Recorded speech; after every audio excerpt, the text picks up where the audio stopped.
Have you ever wondered if your belief in something is just wishful thinking, or if you're just chasing a goal that's actually impossible?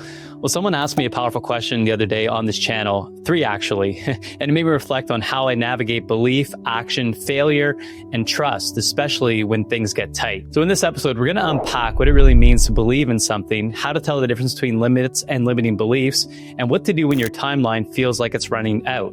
This is for anyone who's chasing a goal and wondering, am I crazy, or is this part of something bigger?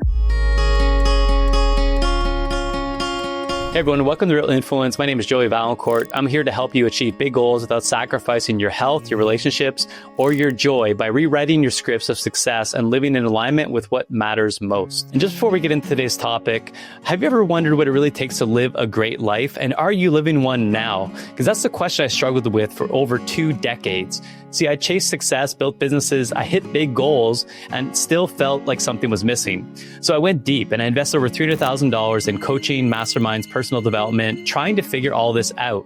What I found wasn't just another productivity hack or a mindset trick. It was actually a set of 30 breakthrough questions. Questions that finally helped me break free from the achievement trap, replace the quiet, nagging emptiness with real fulfillment, and actually enjoy the life I worked so hard to build. That's what the Great Life Experiment is. It's a free 30-day journey where I'll send you one of those questions each day. Simple, deep, transformational.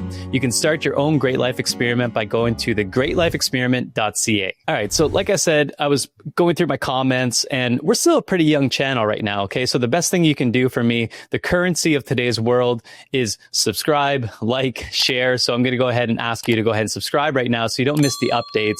I do spend a lot of time looking at comments. I really want to foster a great culture, a great community, so that we lift everybody in this together. And I had 3 really powerful questions that stopped me in my tracks. I'm going to go through each of these questions because they were really profound. And this is a direct reply to those comments. And I did go ahead and comment back directly in that video, so you can check that out. But I was like, this would be a whole episode, really, like to get to the heart of this, because he was asking some really great stuff. So we're going to go through the 3 questions, and then I'm going to kind of walk through the reframe on how I thought about these when I really didn't have an answer at first. It was kind of stumped. But then I applied a framework. I applied the methodology of how I think about things and how I've adjusted the way that I approach my life and just being able to relax through it. So we're going to get to all those questions and a couple extra tips for you by the end of this video. All right, so the first topic is limiting belief versus an actual limit. How do I know the difference between a limiting belief and an actual limit? This is the question I got. His goal was to set the new 200-meter dolphin stroke world record, and he's 64 years old. Would you say I can achieve that if I believe I can? Okay, so first off, I'm not here to unpack whether or not somebody can actually do something. What I really want to set the bar at is the thinking behind the question. Okay, so right now I'm hearing some limiting beliefs. I'm 64, so maybe I'm too old. There's not enough time. And is it about the record or about what the desire represents? Like, why do you want to set this record? Obviously, it'd be cool to set a record. Okay, it'd be cool to accomplish a goal, but what's the reason behind it? And then what's the thinking that's driving this question? So if already in the question I'm hearing, like, I'm 64, there's limitations, it's probably not possible, then it's probably not possible in that thinking. Now, if we shift the thinking, is it possible? Maybe, maybe not. But the point is, we want to address the thinking first. And this goes for everything in life. It's not necessarily about the outcome and can you do it? It's what do you think about yourself? If you think there's not enough time, if you think you're too old, then the reality of achieving any goal is probably not as probable as you'd like it to be. So I'd always circle a client back to thinking like, hey, what are we thinking behind this? If it's moving us into a primal state, like I'm too old, there's not enough time, it means that you're not feeling good about this, which means it's probably not true. If you can accept that, and this is what I've been taught by my mentors in terms of whatever I'm thinking is the narrative I'm applying to an experience. It's a story that I'm creating. We can change that story, especially if we know that if it moves us into a primal state, meaning we don't feel good, some form of the opposite must be true. So again, it's not like, oh yes, of course he can accomplish that goal. It's, does he think that he's worthy? Does he think that there's enough time? Can he find evidence to support that belief? And then from there, we could still consider the goal at hand, whether it's the 200-meter dolphin stroke that we're trying to set the record for or anything else. It has to be built upon a solid foundation instead of a shaky foundation. And then the second thing I would say to this question is, well, listen, why do you want to do this in the first place? Like, what happens after you do this? What is it in the vision of your life that you accomplish this, and then all of a sudden you're experiencing this. Like, is it joy? Is it happiness, fulfillment, all three of those? And what I would say is that if we can move into that state now and experience the things that we once desired that we have, and we can feel that, we can embody it. We don't want to be in a scarcity mindset or a scarcity mood. So if we're already thinking it's not possible and we're already putting limitations on ourselves, we're not experiencing joy. But if we can move to like, hey, it might be possible. Maybe it's not the world record, but maybe I could do something to make me feel fulfilled. And it's easier to do. It's more in alignment with the vision I have and a timeline that I want to set. But ultimately, it's about what do we want to experience in life? That's the biggest thing I call everyone on when they're setting a big goal. It's like, what do you want to experience? And if you had that, how would you feel? And then we want to start to source things in our life that make us feel that way now to resonate with that future vision of ourselves. Number 2, wishful thinking versus embodied belief. All right. So the question I got was, what's the difference between wishful thinking and believing and feeling like something I know is out of reach? Okay. So the difference between mental fantasy and embodied resonance, that's really what we're talking about here. So I'd invite everybody listening, okay, whatever goal you have in your mind, do a body check. Say your goal out loud, write it down. What do you feel? Do you feel tightness or do you feel expansion? The nervous system is like a truth detector. Okay. So if I've never been to the moon, okay, and I set a goal that I'm going to go to the moon tomorrow, how do I feel? I probably feel tense. I probably feel anxious, like that's impossible. So again, the goal isn't to say whether or not somebody can accomplish anything in life. I am not here to put any beliefs on you or to instill any confidence in you in doing something beyond what I think or know is possible. That's not for me to judge.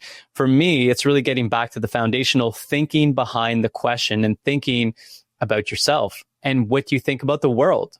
So whether or not something's possible, right? So wishful thinking versus embodied belief.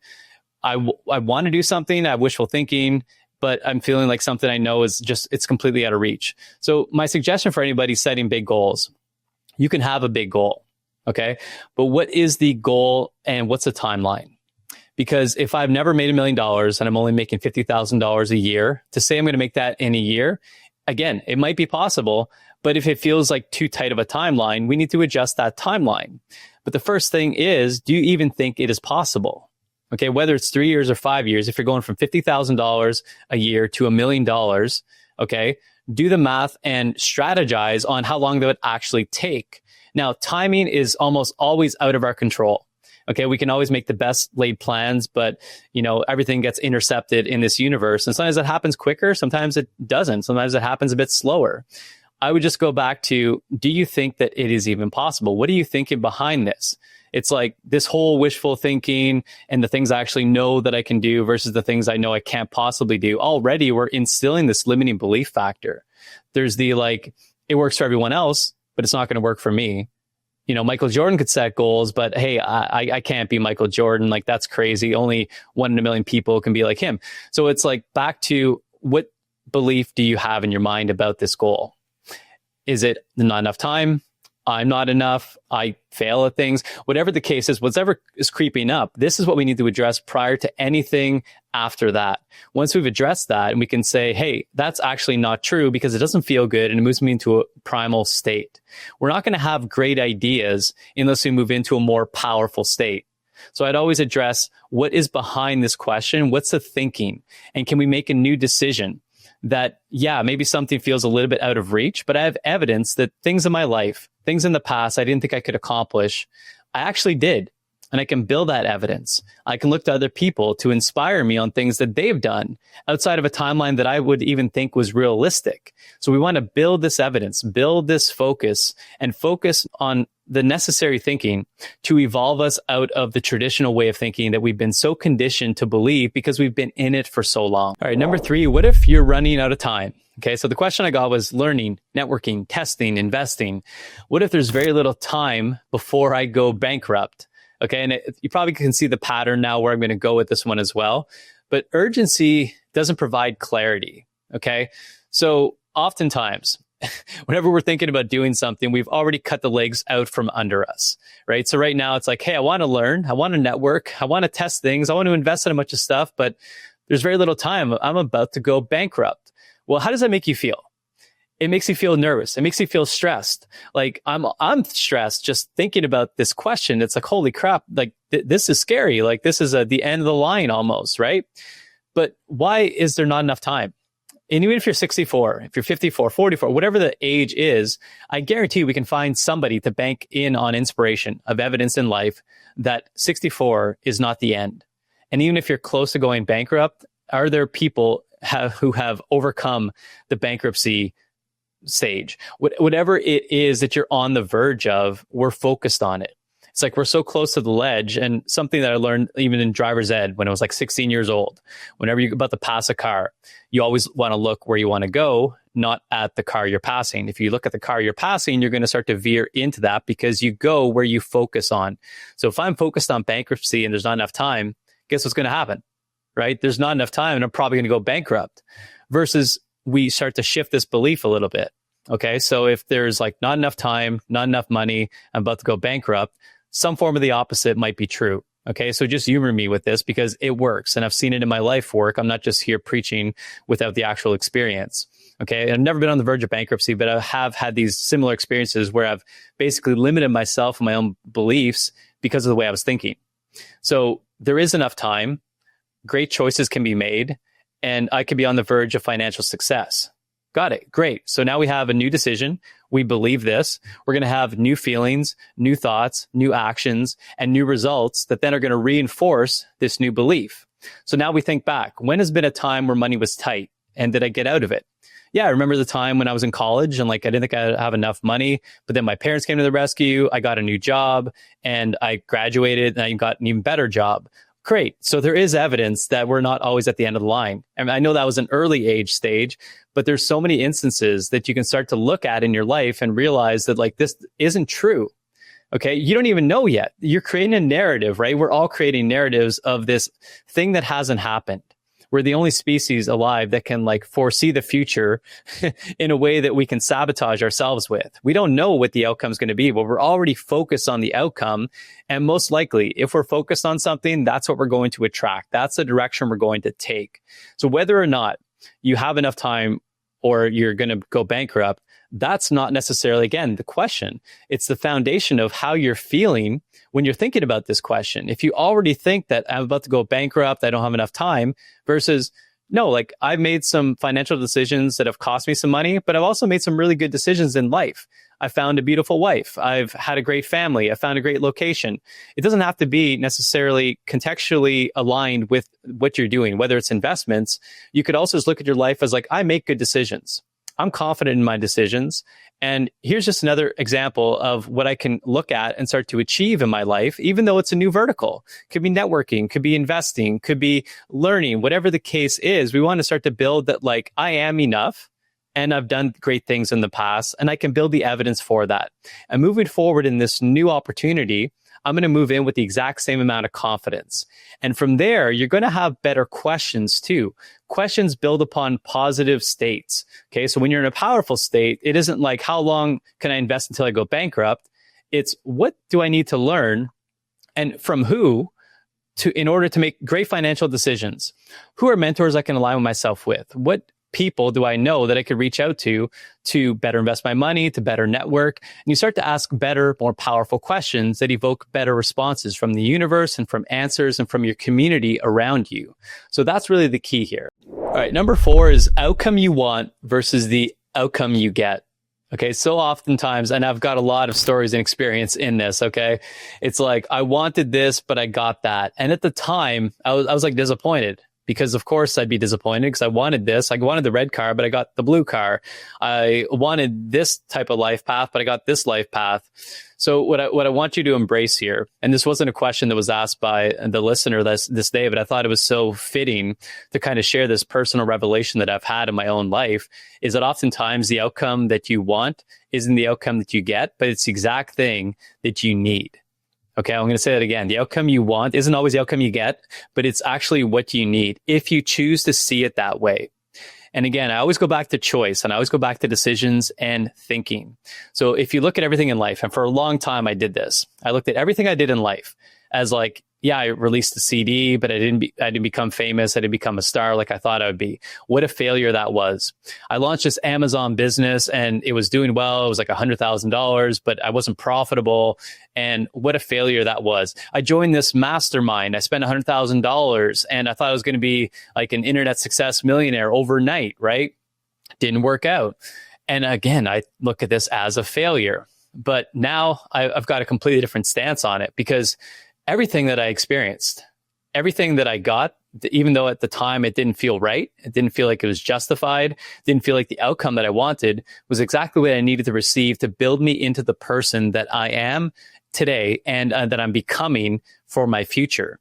I look at everything as stepping stones. And this goes back to the great life experiment. If you're new to the concept of the experiment and the great life, it's that everyone's living life as a test. We compare to others. We compare to ourselves. We're never satisfied because we're constantly being tested, or we're perceiving life as a test. When we move away from looking at it as a test and more of an experiment, we look at it as like, oh, cool. That kind of happened. That kind of sucked. We can laugh through it. We can be curious through it. And if we build enough evidence that great things happen, even in times where it doesn't feel like it's a great thing, we can start to look at it differently. We can start to decide that everything is happening for our greater good. And now I'm a better speaker. I've moved on to different projects. I've been positioned in companies and a culture that I've actually been wanting for a long time. And none of that could have happened unless this cascade of domino effects of what I, again, perceived as failures, now I look at as like, those are all successes. Those were all pivots. They're redirections for me, and they've led me exactly to where I am, happy in my beautiful home with my family, learning and growing and sharing. So my point here is to start to reflect on everything that you've experienced in life. And if you haven't made this shift, start to perceive them differently. Start to find the gifts in all the perceived failures, all the letdowns, all the things that you thought you wanted to, the outcome you wanted, but the outcome you got, and start to piece those differently. You can choose your own narrative. You can reframe those stories, and the shift's going to be powerful in taking you forward. All right, number 5 is faith and spirituality. Okay, one of my favorite movies was The Matrix. And a little spoiler alert in case you haven't seen it. I won't give away the endings, but I mean, it's been a long time and I'm dating myself even more past the gray hairs on my head here with this reference. But The Matrix was a movie where this main character, Neo, had to decide between taking a red pill and a blue pill.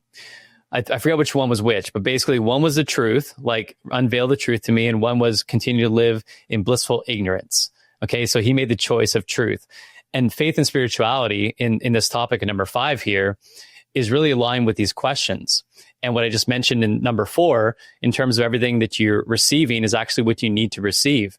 Now, whenever something happens to me, because I've developed a belief in a higher power, and a higher power can be whatever it is to you. It could be nature, it could be coincidence, it could be spiritual, metaphysical, God, Buddha, Jesus, whatever it is. If you have a higher power, you need to trust and have faith that they're leading you to where you want to go, even if it's not on the path you think you wanted to choose. Okay, so now anything that happens to me, it's very similar to point number 4, but ultimately I accept and I surrender to whatever is being put in front of me. So if that's the outcome that I didn't want to get, I don't necessarily love the outcome in the moment, but I immediately go back to, I accept this. This is something happening. I don't understand it, but I know it's happening for my greater good. And I know that the truth will be revealed to me at the right time in its own time. So this is a very powerful practice. And if you haven't been into like metaphysical work, spiritual work, or, any kind of religious based faith practices, this can be a little bit of a challenge, but I would encourage you, especially coming from a guy who was like, I was an atheist, but for the better part of 35 years, I had no guidance. I had no compass in life. I had morals and things that I knew were right or wrong, or at least in my opinion were. But until I developed a higher practice of a higher power and surrendering to that and accepting the outcomes, I now have a choice. When things happen to me, I can say, woe is me, I'm a victim, in which case I'm going to continue building that case and I'm going to continue to attract becoming a victim because that's the mindset I'm in. Or I can start to shift to say, hey, this happened. It has nothing to do with me. There's a bigger plan at play and I know it's working for my greater good. So again, find your own way. Everyone's got their own thing. I'm not here to like preach whether it's spirituality, metaphysics, religion, God, higher power, but whatever it is, you need to believe in something better and bigger than you. not necessarily better, but bigger than you, right? You need to bank on something that has strength beyond your own means. And one of the greatest, sayings that I have that I took from AA was, God grant me the serenity for the things I cannot change, the courage to change the things I can, and the wisdom to know the difference. And now when something's happening to me, and in the morning, I joke about this too. I've heard this from one of my mentors. It's like, he literally wakes up and it's like, God reporting for duty. What would you have me do today? And then you let that be the guidance in your life. And then we just learn to surrender. We learn to accept, and we can relax through the process when these things happen instead of feeling like we're the ones being victimized. All right. And that wraps up today's episode on when belief meets reality. Okay. And now this was all directly related to a question that I got from a subscriber. So once again, thank you for subscribing. Thank you for commenting and taking the time to actually craft a really good set of questions. I'm here to help as a guide, not the guru. I'm not here to say my ways are the perfect ways. I'm here to explore all options. This is the Great Life Experiment. This is part of the experiment, the challenge of challenging my own thinking, other people's thinking, but I'm not the only one. And this only works if we're all in this together. Now, I would invite you to bring positivity to the channel, but if you want to, you can bring negativity too. We can help understand each other's point of views. And ultimately, this all goes back to thinking. We really want to address the core concepts of behind the question. What's the thinking driving that question? And is it the right question in the first place? Or do we need to address the core foundation? So I am so grateful to be here with you weekly, exploring these topics, exploring the Great Life Experiment. And I encourage you to start living life as an experiment. Be curious, be joyful, look at things as happening for you and not to you. And if you have other questions, please leave them in the comments. Check out more videos. Once again, subscribe, like, share. This is how we get the message out. And it's the digital currency of today's modern world. So until next time, I'll see you on the next episode.